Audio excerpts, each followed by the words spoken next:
फिरण्याची भारी हौस पुरवण्यासाठी मी माझ्या धन्नोबरोबर निघाले जुन्नरला पोहोचल्यावर माझ्या मैत्रिणींबरोबर आम्ही प्लॅन केला नाणेघाटाचा।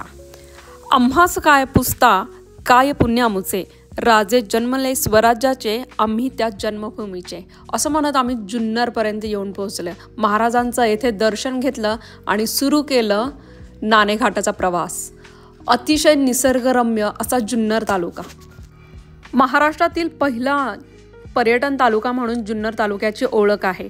पुण्यापासून अगदी 127 किलोमीटर नाणेघाट आहे, तर मुंबईपासून साधारण 202 किलोमीटर। येथे आल्यानंतर आपल्याला आजूबाजूला तुम्ही जर पाहिलं तर नाणेघाटाची संरक्षण फळी असलेले 4 किल्ल्यांनी वेढलेला आहे। शिवनेरी, हडसर, चावंड आणि जीवथण। जसं जसं आपण नाणेघाटाकडे येतो तर तुम्ही इथे जे दृश्य पाहताय ते विलोभनीय आहे। याचा एक विशेष असा इतिहास आहे आणि त्यावर लिहिलेला इथे शिलालेखही आहे। मध्य प्रदेशातील शक राजाने येथे कब्जा करण्याचा प्रयत्न केला, परंतु गौतमीपुत्र सातकर्णी राजाने शकांचा पराभव केला। ही गोष्ट आहे 2000 वर्षापूर्वीची। सातकर्णी राजाची पत्नी नागनिका हिने पुढे राज्य सांभाळले आणि हा सर्व इतिहास या कातळात कोरला गेला। ब्राह्मी लिपीमध्ये 20 ओळींचा हा शिलालेख मोठा पुरावा आहे। या शिलालेखामध्ये नागनिका राणीने सर्व माहिती ही या कातळामध्ये कोरलेली आहे। इथे असलेले हे आजोबा येणाऱ्या सर्व लोकांना गाईडचं काम करतात आणि ही सर्व माहिती पोहोचवण्याचा जास्तीत जास्त प्रयत्न करतात। ह्या जुन्या व्यक्ती, अनुभवी व्यक्ती आपल्याला इथली सर्व माहिती देताना दिसतात। या 20 ओळीचा शिलालेखामध्ये नागनिका राणीने केलेल्या मोठ्या यज्ञाचा उल्लेख आहे। वाजपेय, राजसूय व अश्वमेध यासारख्या यज्ञांचा समावेश यामध्ये होता।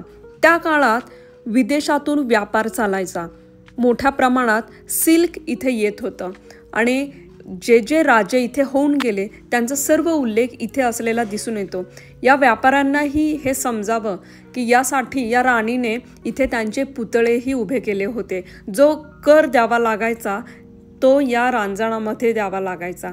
त्या काळातही येणारा प्रत्येक व्यापारी हा इथे टॅक्स देत होता। याची सर्व माहिती इथले जे आजोबा आहेत त्यांनी खूप व्यवस्थितरित्या आम्हाला दिली। आता हे सगळं आपल्याला समजलं कसं, तर अनेक वर्षांपूर्वी ॲफिनॅसी निकितीन या रशियन प्रवाशाने येथे येऊन इथला सगळा शोध घेतला आणि नेमका हा टॅक्स काय आहे, कर काय आहे, हे सर्व याबद्दलची माहिती त्याने त्याचं प्रवास वर्णन जे केलेलं होतं द जर्नी बियॉन्ड 3 सीज या पुस्तकात यामध्ये याचा पूर्णपणे उल्लेख आहे।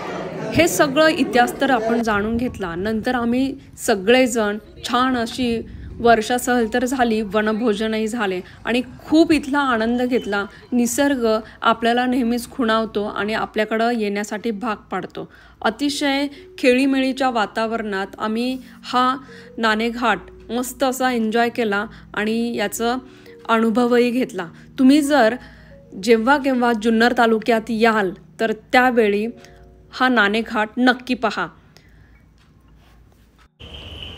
आणि अजूनही जर आपलं चॅनल सबस्क्राईब केलं नसेल तर ते पटकन करा। धन्यवाद। जय शिवराय।